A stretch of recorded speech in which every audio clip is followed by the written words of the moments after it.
Ready to roll. So it was a good win by the team. Post-game comments were very accurate. Drew Brown played good. Offensive line played much better in the second half. Chuba was effective, both rushing and receiving, obviously, with him. Most of the passes he catches are behind the line, so it's just rushing yards, just a different way to get the ball to him. So he was just right about 200 yards, maybe a little under. He was effective, but defense was really good. Didn't give up big plays for touchdowns, and we tackled very well for the most part. So overall, it was a good day for us, and got back together last night and started working on the next game, and obviously game planning and moving forward with Oklahoma. Drew seems, in what we've got to interact with him now, to be more mature than a typical college senior. Has he Drew? That? Yeah, Drew. He played a lot of games, right? 23, 24 games in his career. He has a good demeanor. He's been around a lot. He's practiced a lot. He handled himself better than what I thought, but I don't know what I thought. I don't know what I had to base that on. I just said, okay, you're starting for the first time ever in a Big 12 game. You're playing on the road, a tough place to play at times. Now, the stadium wasn't quite like it normally is based on Thanksgiving holiday and maybe an early morning game. Maybe they haven't won enough games. I don't know. But you're still playing. The weather's average. So he played really well, in my opinion, for the circumstances. Has that part of it, that maturity that he showed, has that kind of benefited him through the last couple of years, or benefited just him being around? No question. I've said this in here several times. You know, he's been voted a captain and not even stepped on the field for the most part. It's not easy to do. We all know the time and the day we're in with the transfer portal and all those things, which that's a part of college football now that's not going away. So particularly quarterbacks. You know, if there's a position that you can justify guys moving around, it's quarterbacks, because if you get behind a guy, you're behind a guy. Just like the guy at LSU. If he wouldn't have used the portal, you might not ever know about him. So Drew's been very good from that standpoint. One thing about his throws from the sideline, you know, the view, and I went back and looked at him again from the TV version. He has a real knack for throwing the ball where his guy can get it and the other guy, the defender, can't. Well, he was good. You know, he was effective. 22 of 28 or 9 or 6 or whatever he was. He was very efficient. Took care of the football. He does process information quickly, which is important. He manages the game. Quarterbacks that manage a game in their own world can be very effective, and that's what he did in Morgantown. One more thing from West Virginia. When you went back and looked at the goal line stand that your defense had, I mean, the way that was organized, the safeties coming from behind, grabbing the quarterback's ankles, pulling him back, the way the front perfectly knifed and gave Amon a shot at the quarterback, that's about as well executed a goal line stand as I've seen in a while. Last night I told the team that's what won the game. Very seldom do we ever talk about situations in a game in the second quarter. And I don't ever remember seeing the ball that close to the goal line, and both teams lined up, and both their helmets were essentially over the goal line, both sides. And it looked like a pure rugby scrum. You had like 20 guys piled up in a pile, and fighting and scratching and pulling guys back and so on and so forth. And it happened twice, and then we were able to get the penalty, and then Trace was able to get pressure on the quarterback and knock his arm down, held him to a field goal. And that's when the game was won right there. And it was very well done, and I made note of that last night with the team.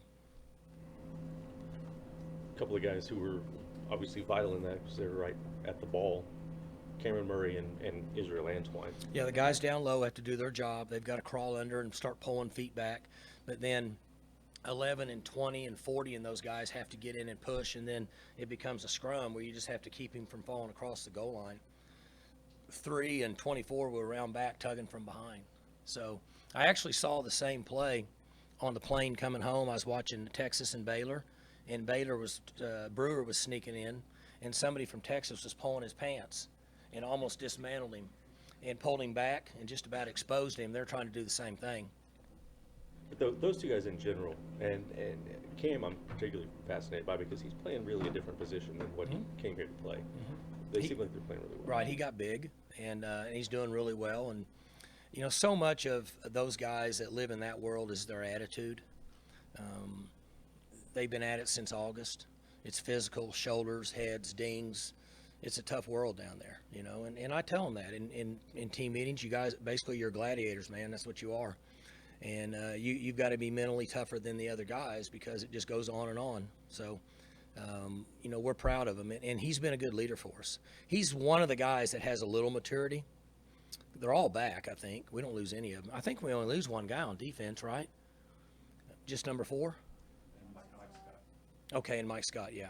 So, and Mike's a backup guy, so we just lose one starter, and he's really the only mature guy out there. How have you liked the mental toughness of your offense, considering the offensive line injuries, Tyler Wallace and now Sanders? We obviously lost some explosiveness with Tylen, and then you lose some explosiveness with Spencer, but we have the 5 guys back. You talk about 50 in there and 78 rotating some, but the last couple weeks is the first time we've had the core back since I think the 3rd week of the season. So it's nice to have those guys back and let them work together. They were average in the first half, but they played much better in the second half. Marcus is a senior.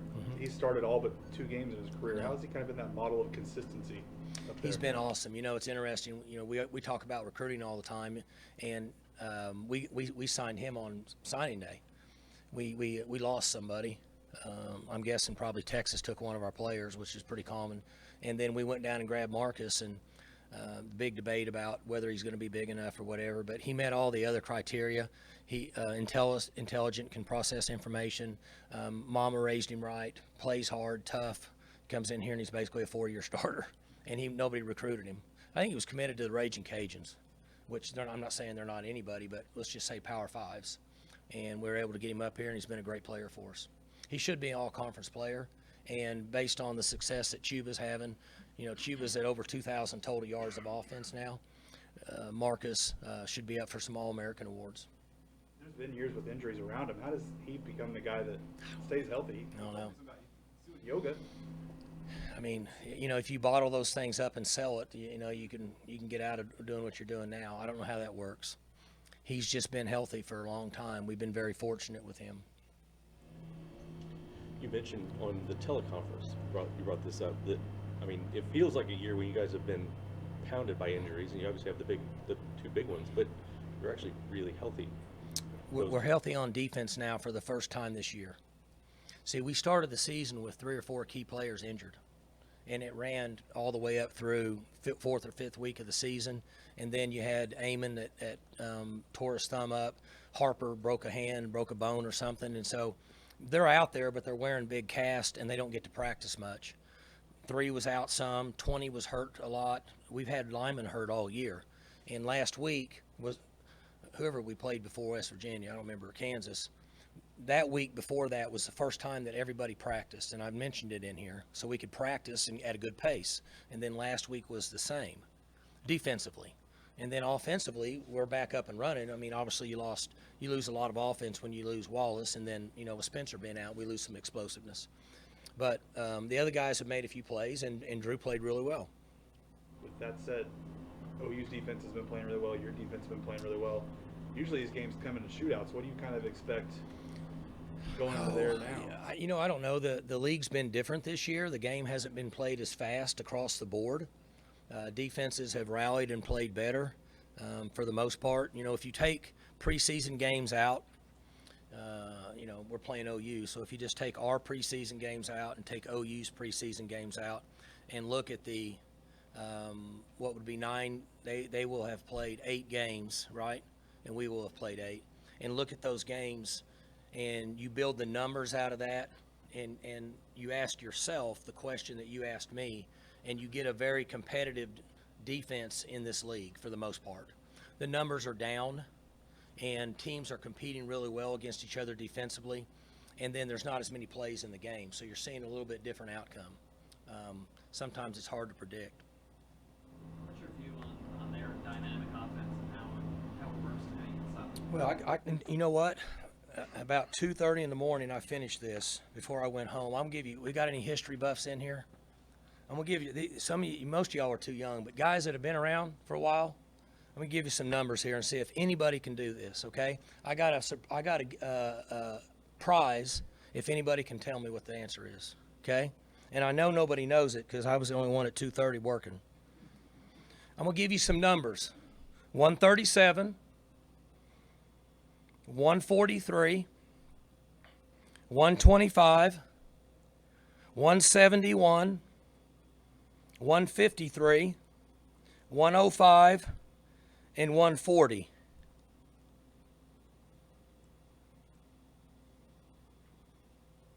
Okay? Now I'll give you the last one, 180.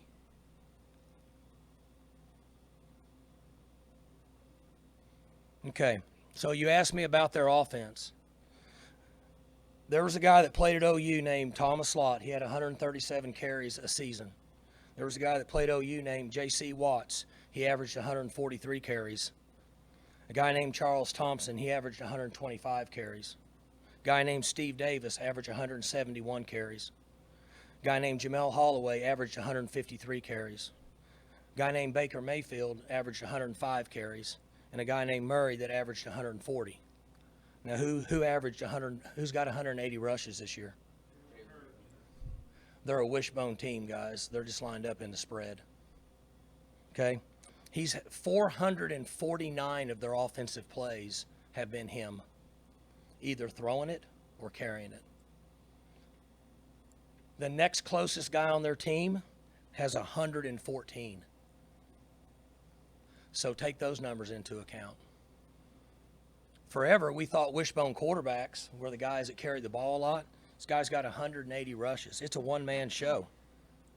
I mean, this is a triple option team, okay? And it's just disguised as a spread. You got to tackle him. You got to make plays on him. I mean, it's a one-man show. And you got to give the guy credit. He's taken hit after hit after hit after hit. So, started thinking about that last night when I was watching it, and I said, I'm going to put some numbers together, and I'm not real good with numbers, but I think I'm fairly accurate. Some of those I took, like Steve Davis played 3 years, Thomas played 3 years. I averaged his carries. Those were, and Baker and Kyler were on 14 games. He's only on 11. So when you talk about their offense, 449 times he's had an outcome in the play. And 180 of them was him rushing the football. So it's triple option just disguised in the spreads, all it is. So we got to stop the quarterback. We got to tackle him. We got to get him down. What unique challenges does that present? Because there aren't a lot of quarterbacks that are that impactful. You got to play 5-on-5 or 6-on-6 or 7-on-7. Because of their the willingness for them to run him and his willingness to run, and he's an extra guy. So like when we had Spencer's the extra guy. So the box numbers are equal. You guys know that 5-man, 6-man, 7-man box. You're 5-on-5, 6-on-6, or 7-on-7. And sometimes against them because they're triple option. You can watch the tape. Back comes here and he blocks. They fake to the other back. He goes up and blocks and he runs the ball. That's just triple option. So in most cases, they're going to have equal numbers. So you have to be able to get off blocks, and you got to be able to tackle. That's what it comes down to. But the more I watched it, I kept thinking, there's only one guy that ever touches the ball, and it's him. It's a one-man show. So from a standpoint of what you've seen this season that might be anywhere close to that, what is that, Skylar Thompson at K-State? Or? I mean, he didn't get my attention for me to start adding up numbers in my brain, but I mean, maybe I just can't imagine that anybody's that close to that. I don't know. Y'all can pull it up on tape. What's the quarterback at Army? How many carries does he have this year?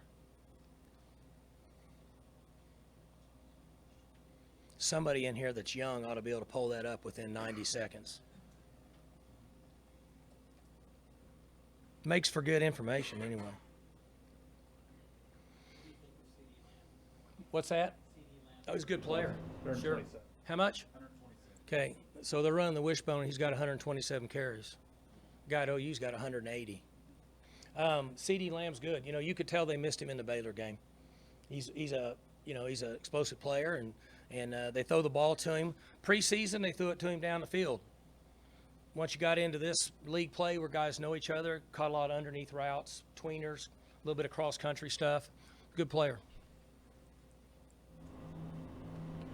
Talking with Drew and Stoner, they've been basically best friends since Drew's come to the team. What camaraderie have you seen between the two of them, and how important is that, having your top QB and your top receiver have that?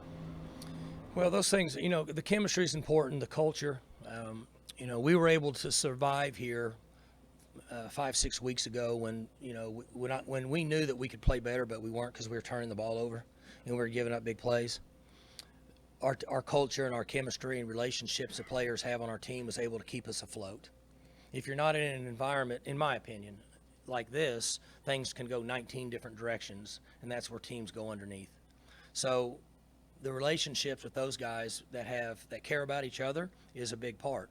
We talk about it as coaches, and I think people just push it to the side, but it's a big part, especially in a sensationalized society that we live in today, okay, where most athletes at some point become very selfish. That team concept and the unselfishness is a big part of your overall plan for success, and those two guys certainly play that role. Past few years, you've had a senior day where it's laden with big name seniors. Not so much this year. How different is this senior class compared to the last few you've had, where you've had All-Americans at quarterback or running back, stuff like that? You know, it's our younger players are the ones that get the national awards. Like I was just asking, how many catches does Wallace have this year before he got hurt? Yeah, so he's at 53. C.D. Lamb has 52. So that'll give you an example of how explosive he was. He hadn't played in how many games? I don't know how many games he hadn't played in. He already had 53 catches. And C.D.'s a good player, and he's got 52. So it's a little unique. And then your other explosive guy is an underclassman. But each class that we have, and this is a small class for us, this is kind of a rollover year for us. You have the guys in there that make it special. You know, A.J. Green's been fantastic. Marcus has been fantastic, okay? There's just not as many starters. I mean, 72's been fantastic. I even played in practice on Thursday. I played 6 heavy metal songs during practice just for him. And it's the best practice he ever had.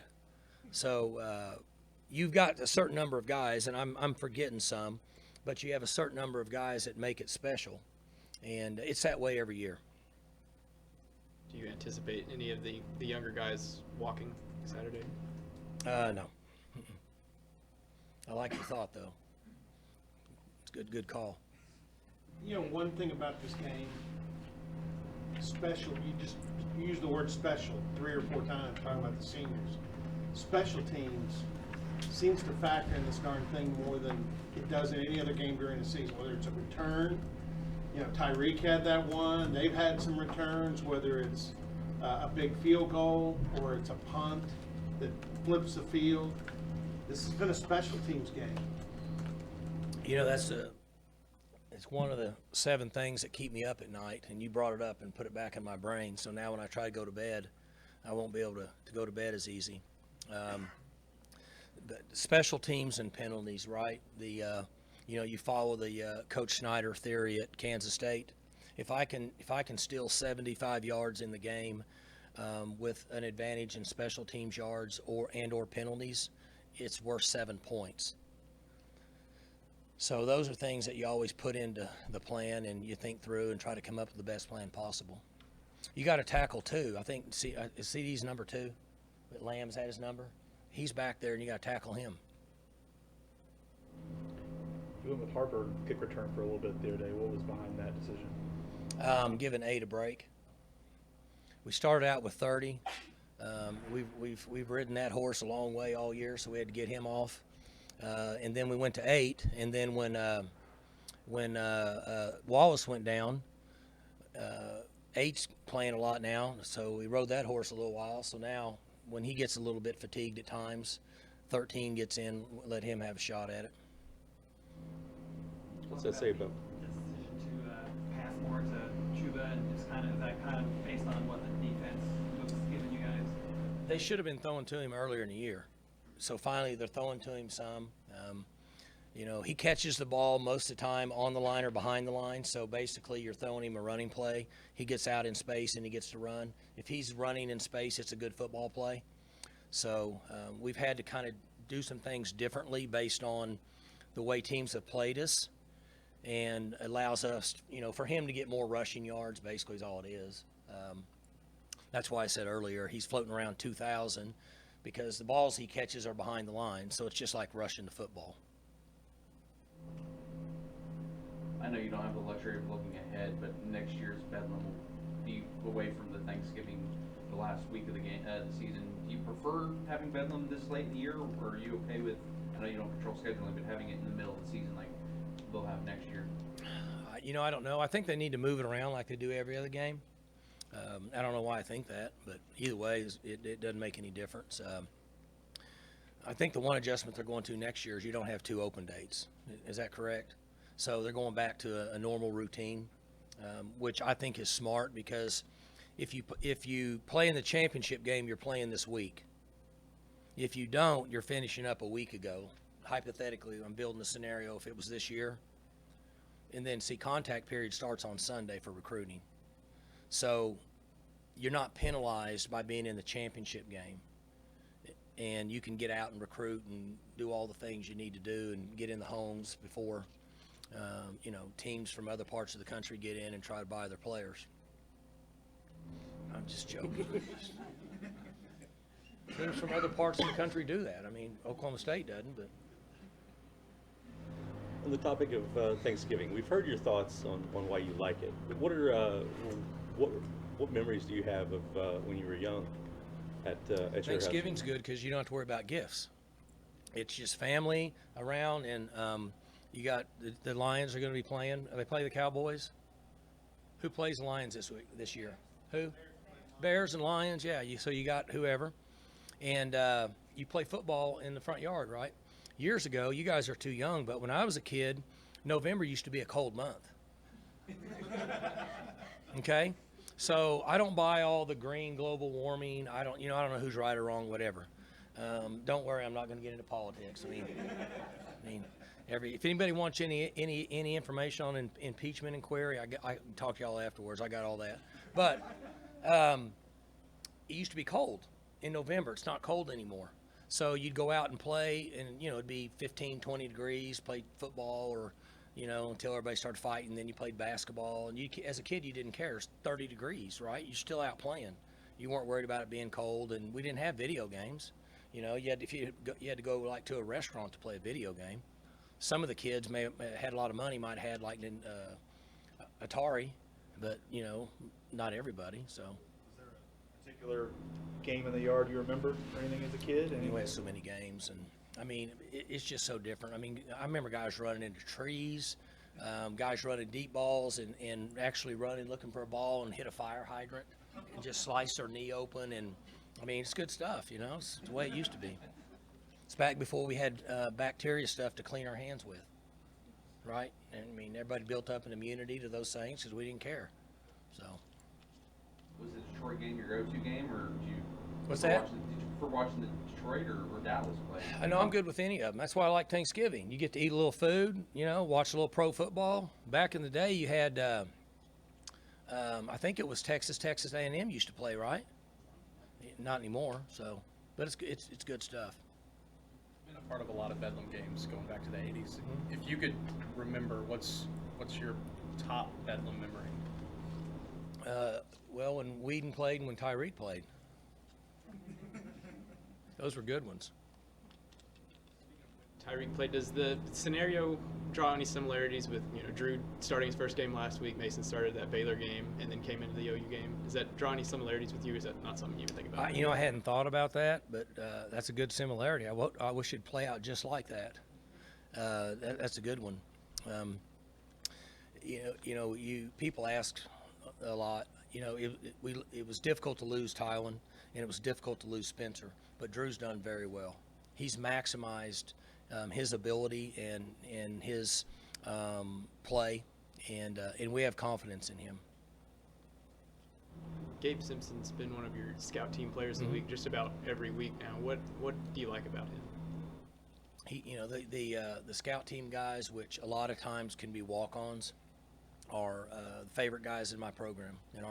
I say our team because they do it for free. They love to play football. They want to be in the front yard, and they love Oklahoma State. Love being a part of a team. In most cases, their abilities are not what the other players are, but they don't care. And there's a lot to be said about young men like that. Those are the young men that these people out there in the hiring process, that's who you want to hire. I mean, they're doing everything we ask them to do. Their ability's not what some of the other guys are. They show up on time. They're early. Some of them even have part-time jobs. That's the kind of guys you want to hire. They'll go out in the workforce and do really well. And he falls in that category. Another guy. On a personal note, I was sitting in the team room in the hotel in West Virginia with Zach Ramsey and Sean McGuire. We were watching the end of the basketball game Friday night. I kept watching John and Dave. I kept telling them, get up, get to the airport. You're going to get left. And from what I understand, you guys waited a little bit. So I appreciate you waiting on those guys and bringing them. The good thing for Stillwater is they were so far ahead. Mac and I left. There was about 8 or 9 minutes in the game. I think it was 52-6 or something. So we're able to roll out of there. So we got to the airport about 9:37, and Dave and them got there at about 10:24. So I really appreciate you hanging around. no, those guys, you know what? It's what's an hour? If you get like 3 hours of sleep and compared to 2 hours of sleep, what difference does it make? So it's all good. So we got there and worked out really well. It was an awesome evening it was a great weekend for me and for Mac. I said this earlier when the game was over. I went down and scaled the fence and gave Gunner a hug, said, I'm out of here, I got to go. I looked over and Mac's over there, and him and Luke are like two bears hugging each other, and all that. And it was kind of like for 10 seconds, My kids won't hug me for 10 seconds, but that was worth it. That made it worth it right there for Jason and Luke to be able to spend that time together. And then we rolled out and we were gone. It was good stuff. Do you like the state title game being at UCO Stadium? I think anytime, anywhere. Let's roll. That's probably what Bixby feels like, and I'm guessing Stillwater feels the same way. Somebody told me the other day, and you guys can research this, I don't think there's ever been two teams playing a state championship that both averaged over 61 points on the year. I don't think. That's what somebody said the other day. That's the new Big 12. 6-8. Yeah. All right. Thank you all.